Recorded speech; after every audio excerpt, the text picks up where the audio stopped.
cái chân bụng ở đây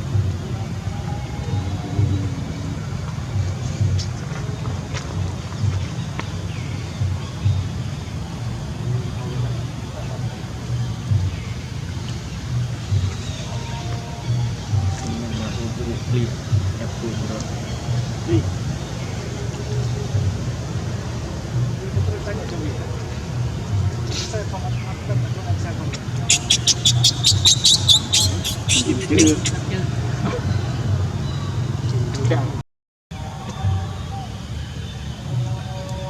rồi mấy ngày lên riết lên thì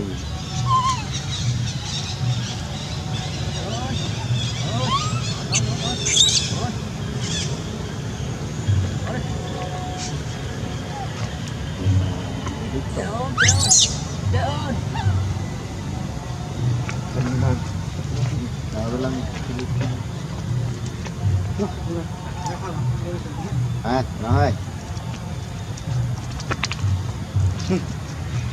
dễ mình ra bia rồi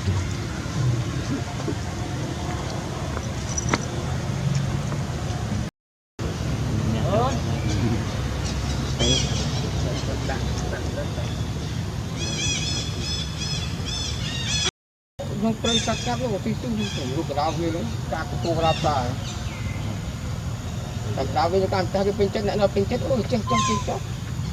mà lên lộ bao mùi ông đắp lại nó không mưa một rồi tình hình ra cho tháo đó cho cắt cắt tháo cho môi tận